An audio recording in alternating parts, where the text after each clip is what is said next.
He burst into the entertainment world like a lightning bolt slicing through the night sky. Rebellious, sharp, and completely unafraid. By the time Katt Williams turned 30, he was no longer just a comedian. He was the nightmare of anyone trying to bury the truth in Hollywood. For nearly 3 decades, he has made the world laugh, reflect, and then shudder with his bold, satirical stories. But behind that laughter are wounds, schemes, and secrets Hollywood has tried to bury. Today at 54, in a rare moment of complete honesty, Katt finally points directly at those he believes are poisoning the entertainment industry. 7 names, 7 stories, 7 individuals he claims represent the dark side of Hollywood. Some names you'll recognize instantly. Some will leave you breathless. And the very first name: Kevin Hart, the suspicious rise. Kevin Hart always appears on stage with a radiant smile, explosive energy, and an inspiring story of rising from poverty by his own efforts. But in Katt Williams' eyes, behind that spotlight, lies a secret. Hollywood doesn't want the public to know. Kevin Hart is not a natural phenomenon. He is a product, a grown star. And if anyone understands that truth better than anyone else, it is Katt Williams, a man who once stood on the dustiest stages across America and witnessed Hollywood's brutal selection process from behind the velvet curtain. When Katt Williams speaks, he does not speak out of jealousy, but out of the lived experience of an artist who has spent more than 20 years in the industry, once ranking among the highest-earning comedians in the US in 2007, with over $10 million USD from the Pimp Chronicles tour. He once performed before 20,000 people in Atlanta and sold out Fox Theater in just a few hours. And when Kevin Hart stepped onto the comedy scene during the same era, Katt was already the big brother, the voice of the streets admired by black comedians. Yet in less than 5 years, Kevin Hart shot up to become Hollywood's golden face. In 2010, Comedy Central chose him as a flagship name. In 2011, he launched Laugh at My Pain, a tour that earned more than $15 million USD and placed him among Forbes' top 10 highest-earning comedians in America. In 2014, he appeared in Ride Along About Last Night, Think Like a Man 2, 3 consecutive box office hits. At his peak in 2016, Kevin Hart became the world's highest-paid comedian with $87.5 million USD, surpassing the Wayans brothers Chris Rock and Louis C.K. And that is what made Katt Williams suspicious. No one remembers ever seeing Kevin Hart perform anywhere Katt said on the Club Shay Shay podcast. I asked people who lived in Los Angeles in 2001, did you ever line up to watch Kevin perform? Nobody said yes. But within just a year of arriving in Los Angeles, he already had his own sitcom and a lead role in Soul Plane 2004. No one before him did that. No one after him has either. Katt wasn't saying Kevin was useless. He was saying Kevin was lucky in a way that didn't make sense. In the stand-up world, a comedian's career typically takes at least 8 to 12 years to truly break out. Chris Rock needed more than 15 years from his first time on stage. Dave Chappelle struggled for over 2 decades. Katt Williams traveled by bus from state to state just to perform for 5 minutes at a small club. But Kevin Hart only 24 months.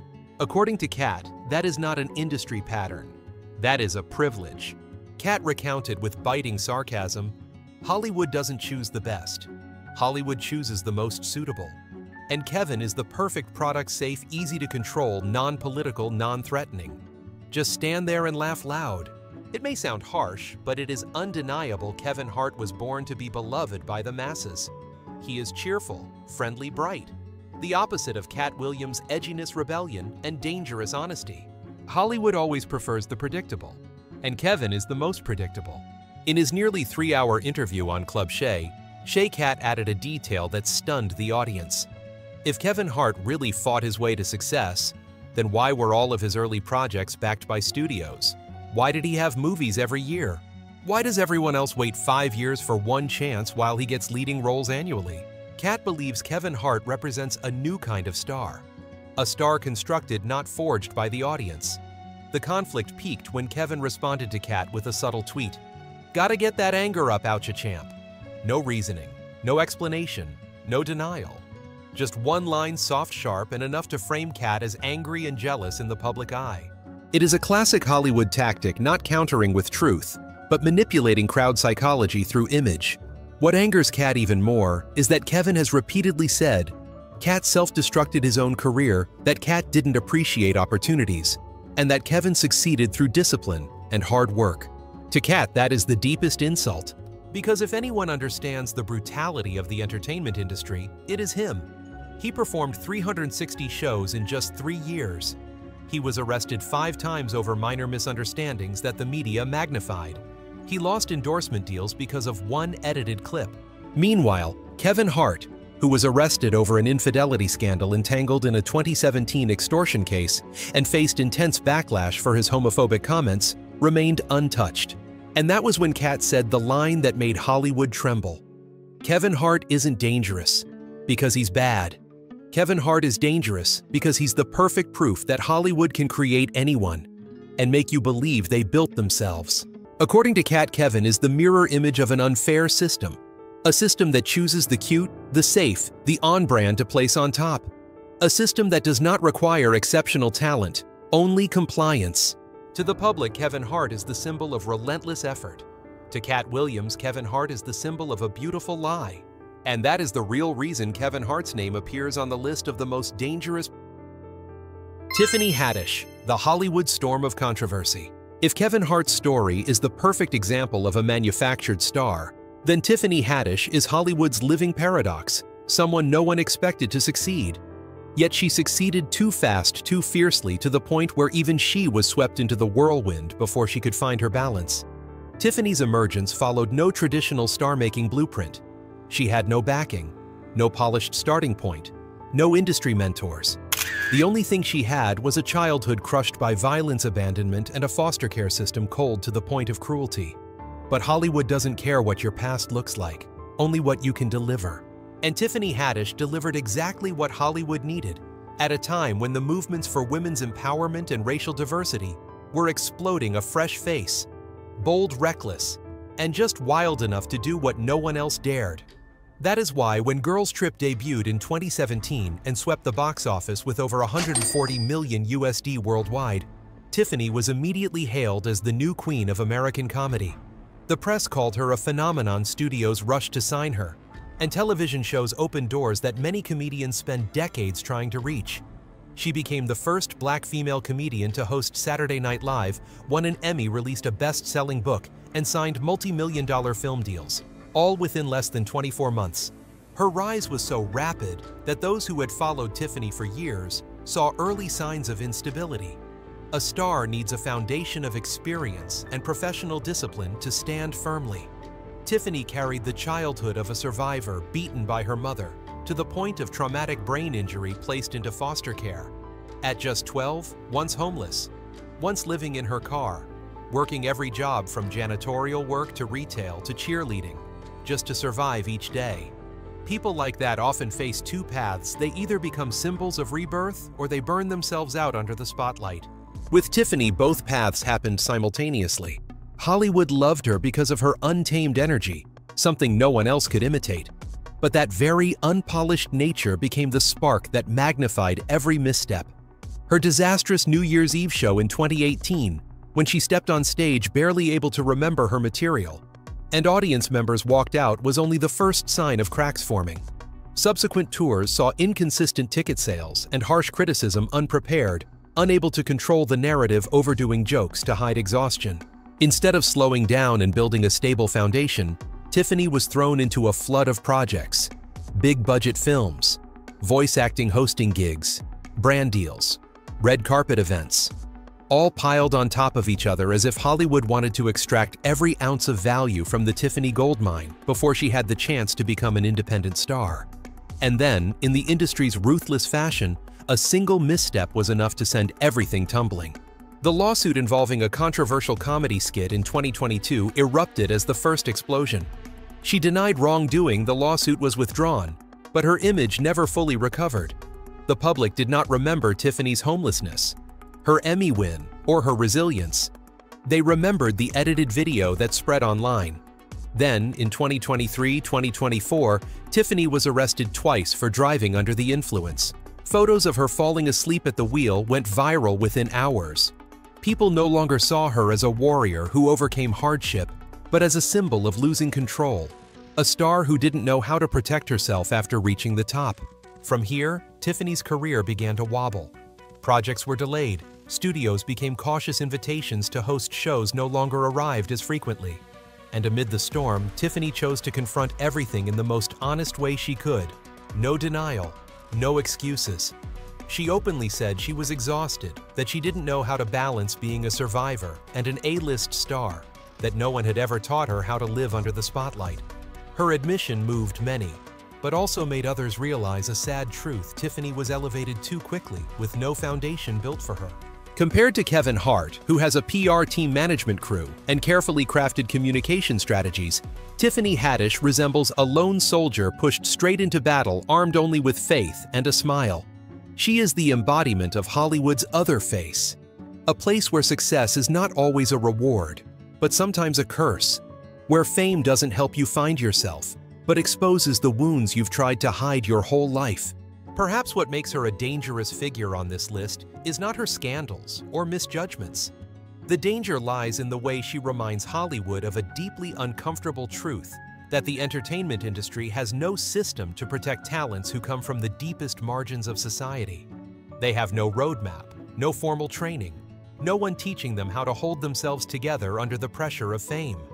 When they rise too quickly, the industry itself creates a ticking time bomb.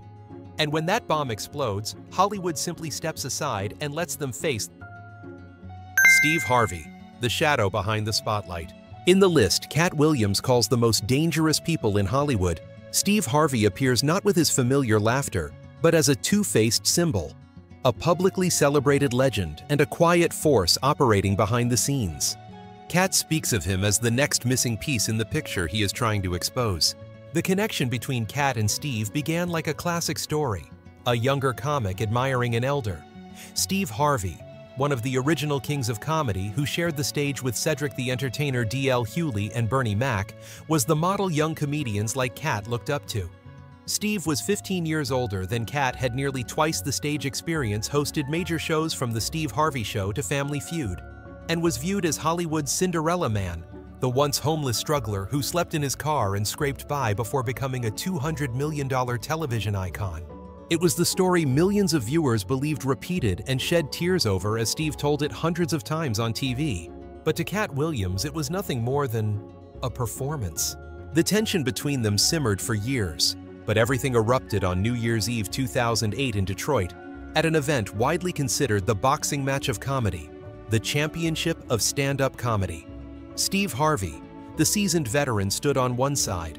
Katt Williams, the rebellious rising star, then dominating after the Pimp Chronicles, stood on the other. Over 10,000 fans packed the arena, waiting to see how the king would defend his throne against the challenger. There is no official recording, no leaked video, only rumors Katt Williams won. And according to Katt, Steve Harvey never recovered from that night. In his 2024 Club Shay Shay interview, Katt stopped holding back. He named Steve Harvey directly and began peeling away the layers of glory that had shielded him for so many years. Steve was never homeless, Katt said coldly, as if reading from an indictment.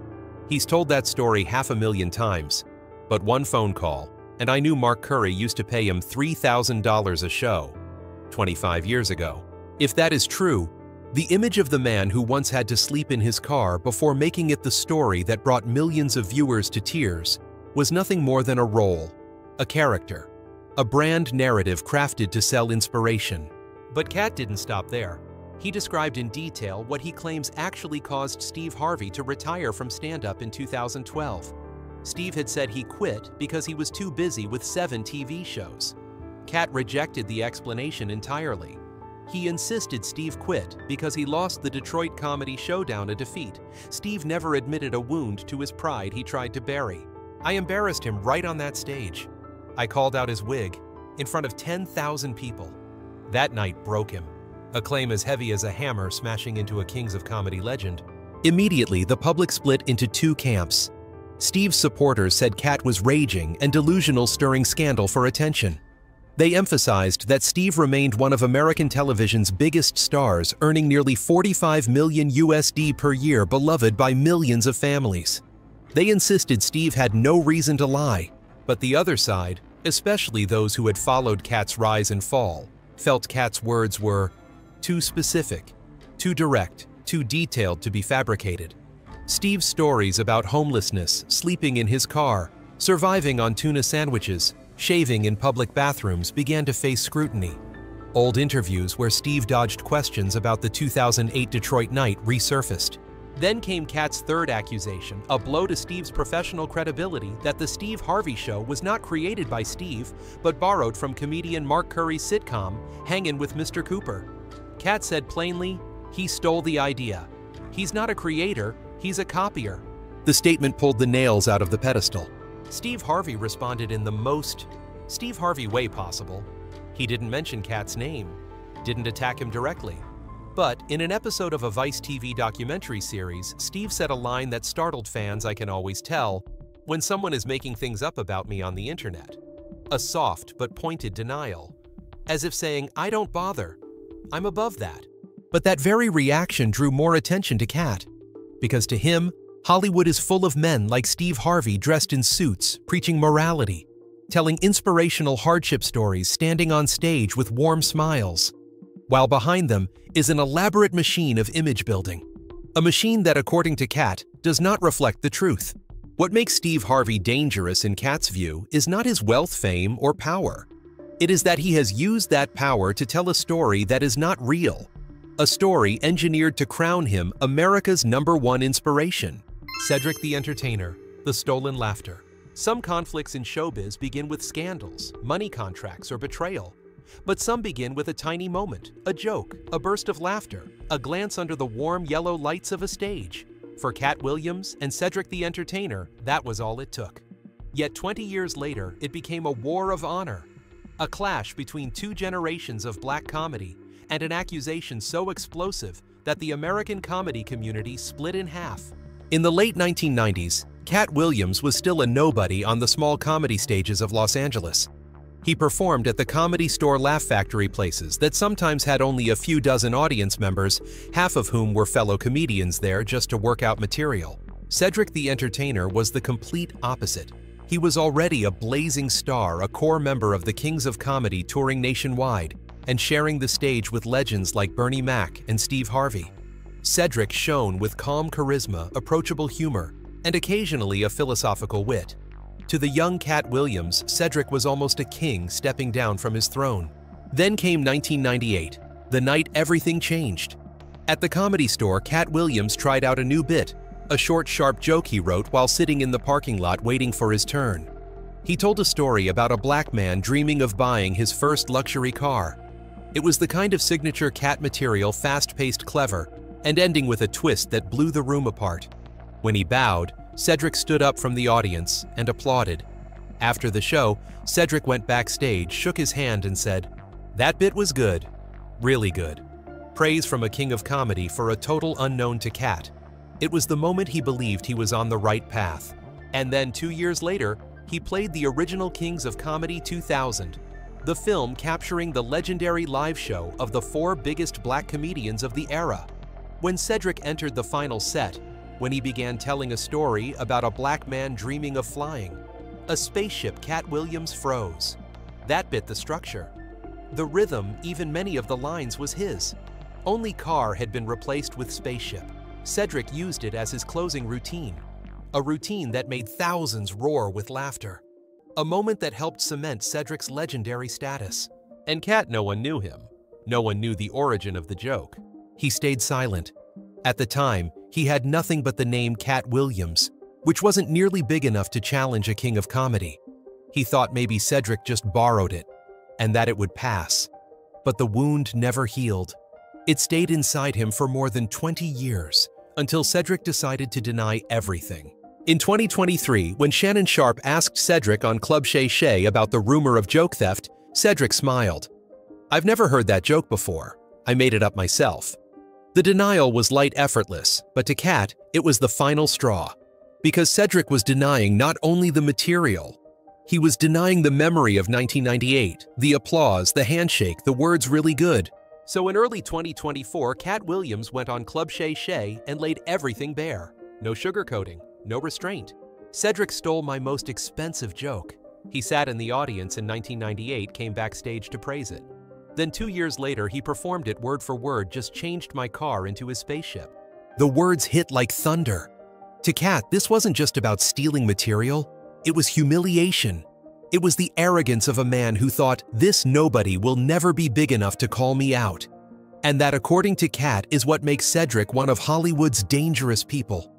Someone with power, influence, and status, willing to take the work of someone below him without a single acknowledgement.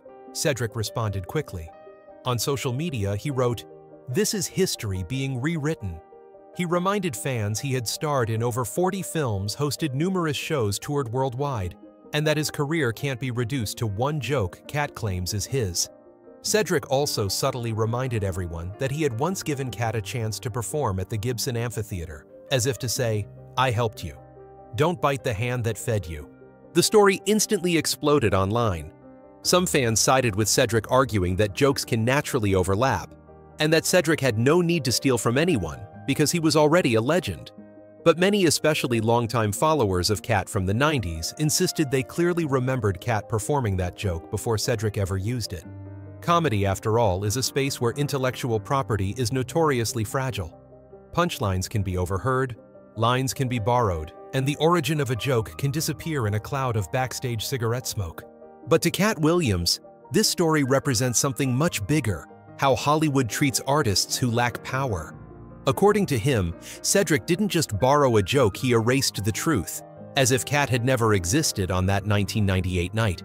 To Katt, this is a heavy insult, because it erases his contribution, erases his memory, and erases his place in the lineage of black comedy. That is why in the list of 7 most dangerous names in Hollywood, Cedric holds a special position, someone revered as an elder, yet according to Katt, using that status to overshadow others. Someone who always smiles, always says the right thing, yet carries a kind of arrogance only those at... Tyler Perry, the Medea mogul. When people mention Tyler Perry, they don't just think of a director or an actor. They think of an empire, a billion-dollar entertainment machine with a 330-acre studio in Atlanta, larger than Disney, Warner Brothers, and Paramount combined. A man who writes, produces, directs, and stars in dozens of films and stage plays. A Medea legend who is loved and fiercely hated depending on who you ask. In that massive picture, Katt Williams stands on the opposite side. An artist so devoted to his craft that he would reject any offer that he felt diminished his integrity. A comedian who once declared, "I'd rather starve than wear a dress on camera."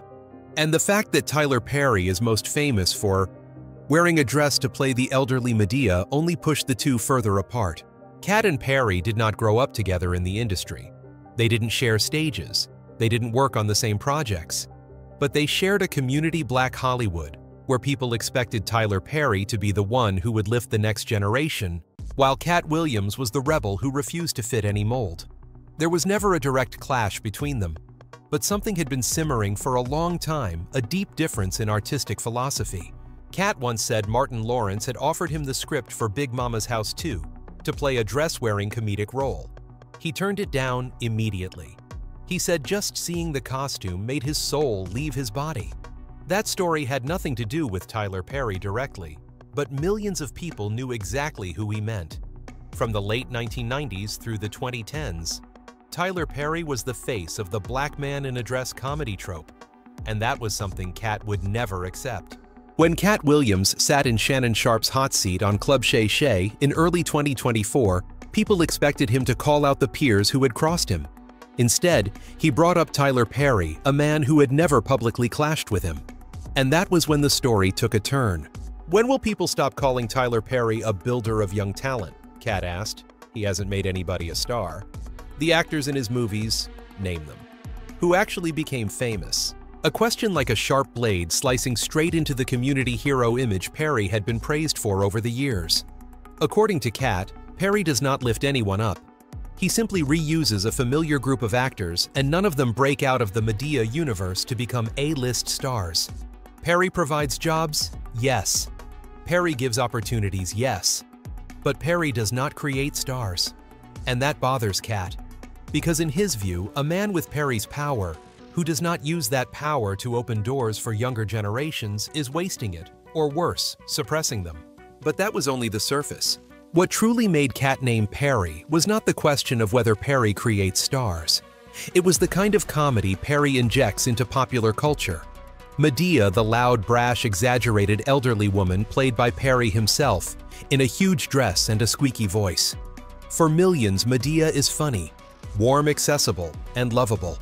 But for Katt, Medea is a distorted caricature of black people, especially black women, and a representation of Hollywood's long-standing desire to turn black men into spectacles. A form of historical clowning disguised as commercial success. Tyler Perry did not respond. He almost never participates in public feuds, and this time was no exception. The debate touched far bigger issues: black cultural stereotypes, representation on screen, and the question of whether commercial success equals artistic contribution. From Katt Williams' perspective, the answer is no. He says Perry is dangerous because his influence is so massive, large enough to create the illusion that what he does is the best possible path for the community, when in fact, Perry may be unintentionally holding diversity back. To Katt, Perry is a king who has built his own kingdom, where everything revolves around him, and anyone who works with him remains within that world forever. No expansion, no breakthrough, no legacy outside the Medea empire. Katt Williams does not hate Perry. He has never attacked Tyler Perry's personal life or character, but he hates how Hollywood places Perry on a pedestal without acknowledging the cultural consequences. And he hates that people praise Perry for something Perry has, in Katt's view, never done creating a true generation of young stars. In Katt Williams' list of the 7 most dangerous people in Hollywood, Tyler Perry is not a villain, not selfish, not deceitful. Perry is misplaced influence, a colossal empire capable of shaping change, but stuck repeating an old formula where laughter matters more than cultural depth. A man the community expects too much from, and when he does not deliver what they hoped for, disappointment turns into conflict. And that, according to Katt Williams, is the most dangerous. Ludacris, the rebellious rapper. If Tyler Perry represents cultural power in Katt Williams' eyes, then Ludacris is something else entirely. The story of a man who once shared stages with him, laughed with him backstage, and called him without needing an assistant. A relationship that once felt genuine, until Katt saw in Ludacris the one thing he despises most in Hollywood: compromise. Atlanta in the early 2000s was a small world. Ludacris, then still a DJ for Hot 97.5, was transforming into a rapper with a bold attitude. Long shoulder-length afro braids and a rapid-fire delivery like a machine gun. Katt Williams was scraping by in comedy clubs celebrating when he earned a few $100s a night. No one was rich, no one was too famous, but they knew of each other, existed within the same creative ecosystem, and survived on the applause of Atlanta's black audiences. When Ludacris released Pimpin' All Over the World in 2004, Katt Williams delivered a comedic outro, a fun cameo proving their relationship was friendly. No conflict, no tension. At the time, Luda was one of the few mainstream rappers putting black comedians on his records as a show of respect. For Katt, it had been a good memory. But then Ludacris entered Hollywood, and Katt Williams believes that from that moment on, Ludacris was no longer the man he once knew. When the Fast and Furious franchise exploded, Ludacris transformed, the braids disappeared, the mustache disappeared, the street rapper persona disappeared. The Southern Rebel became a family movie actor, speaking softly, smiling safely, and showing up on talk shows in polished suits. The new image made him hundreds of millions of dollars, a fact no one denies. But in Katt Williams' eyes, that change wasn't growth. It was a trade-off. Then, in his early 2024 Club Shay Shay interview, Katt unexpectedly put Ludacris on his list of the 7 most dangerous people in Hollywood, a psychological twist that shocked the entire set. No one predicted it. No one expected Katt to target Luda, someone he had never publicly argued with. And then Katt said the line that blew up the internet: Ludacris joined the Illuminati. He agreed to remove everything about his identity in exchange for a 20-movie deal worth $200 million. The statement, despite having no evidence and clearly leaning into conspiracy, still carried Katt's signature tone, extreme theatrical, and aimed directly at what he hates most, what he calls compromising with the system. Katt didn't stop there. He even made a harsh remark about Ludacris's wife's appearance, an unnecessary jab that confused many people. Even longtime fans of Katt wondered, did he truly believe what he was saying? Or was this provocation a shot fired in a moment of internal anger? Either way, the shot was fired.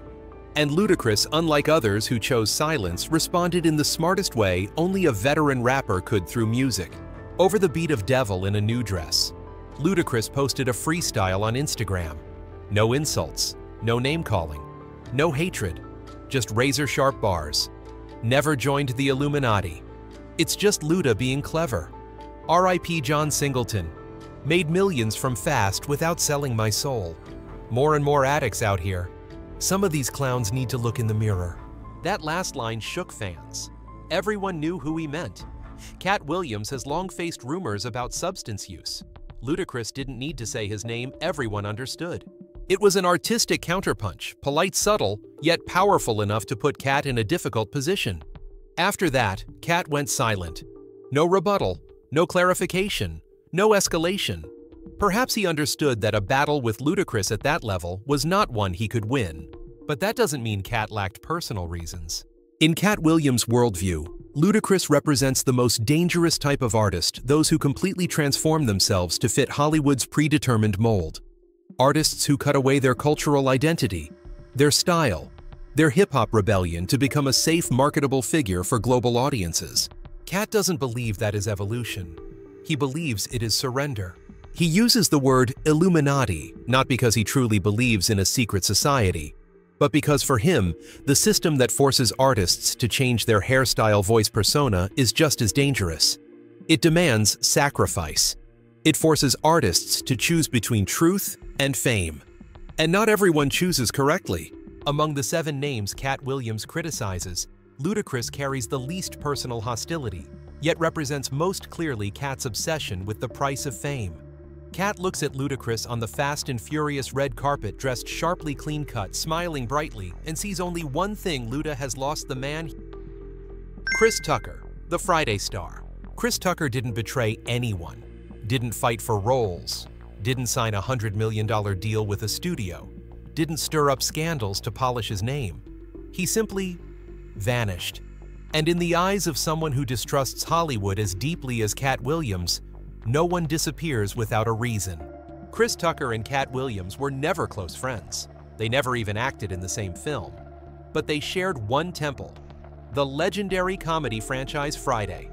Tucker was the soul of the first film, 1995, as Smokey, a wild, natural, explosively funny character who became a cultural icon for Black America in the 90s.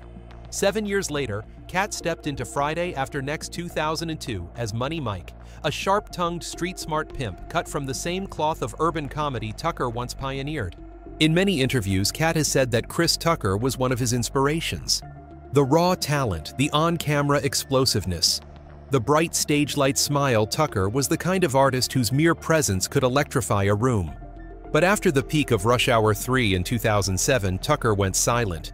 No big movies, no comedy specials, no talk shows, no scandals, no explanation. Katt Williams, who himself has endured unstable phases in his career, looked at that silence and couldn't help asking, what did Hollywood do to Chris Tucker? That question might have faded until Shannon Sharpe mentioned Tucker on Club Shay Shay. Sharpe's comment was harmless. He simply asked whether making a new Friday film would be hard, now that several original cast members had passed away. But instead of reminiscing or paying tribute, Katt dropped a media bomb right in the studio. Chris Tucker ain't Chris Tucker no more. That's Chris Tucker from Epstein Island now. The room went silent, and social media exploded. Epstein Island. The name tied to sex offender billionaire Jeffrey Epstein is the most toxic keyword in Hollywood. Any celebrity associated with Epstein faces ruthless scrutiny. And indeed, Chris Tucker's name once appeared on a 2002 flight log for a humanitarian trip to Africa aimed at HIV/AIDS relief. Tucker explained long ago that he had no idea who Epstein was, never visited his private island, and only participated in a charity mission with Bill Clinton and Kevin Spacey. But for Katt Williams, that detail was enough. When you've lost faith in Hollywood, every coincidence becomes a signal. Every accident becomes a secret. And every name that appears beside Epstein becomes a puzzle piece in a darker narrative. Katt didn't say Tucker committed a crime. He said Tucker isn't himself anymore, a phrase implying that whatever Tucker saw or experienced changed him forever, stripping away the pure, carefree energy of Smokey. But Katt didn't stop there. He pulled Michael Jackson into the conversation. Michael Jackson used to call Chris Tucker Christmas. Y'all ever heard a man give another man a nickname like that? A subtle line. Soft but acidic. Michael Jackson. Someone Tucker was close to someone Tucker publicly defended during Jackson's molestation trial became a shadow Katt cast over Tucker's image. Even though Christmas was simply a playful nickname from MJ, Katt twisted it into a hint of something strange. Together, these suggestions built a picture. Chris Tucker in Katt's eyes didn't leave Hollywood out of boredom or religious devotion, but because he saw or was part of something too dark. Fans of Tucker were furious. They said Katt was unreasonable, unethical, punching a man who never fights back. Tucker is known to be quiet, gentle, never confrontational. And appearing on a 2002 charity flight does not mean he was involved in Epstein's crimes. Chris Tucker was forced to respond.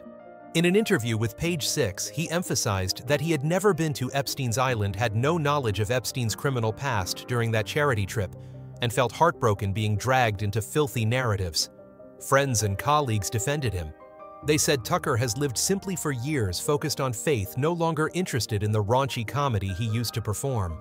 That he slowed down his career not to hide, but to take a different path in life. But for Katt, every explanation is an excuse. In the eyes of someone who sees Hollywood as a trap, no one walks away from the spotlight unless that spotlight has burned them. Chris Tucker once earned $20 million per movie, one of the highest-paid black actors in Hollywood. And then he left. Katt looks at that and sees only one conclusion. Tucker knows something the rest of the world doesn't. To Katt Williams, Chris Tucker isn't dangerous because he is evil or malicious. He is dangerous because his life story represents Hollywood's darkest truth. The light is bright enough to lift someone to the top and just toxic enough to make a soul disappear. If you want to dive even deeper into the secrets Hollywood never wants to talk about, hit subscribe, turn on notifications, and drop a comment telling us who you want us to uncover next. All data, analysis, and commentary in this video are presented based on information available at the time of production. The content is subject to change over time and should not be considered a definitive forecast. There is still so much more to explore. Stories of resilience, legacy, and truth. Feel free to dive into some of our top recommended videos now appearing on your screen.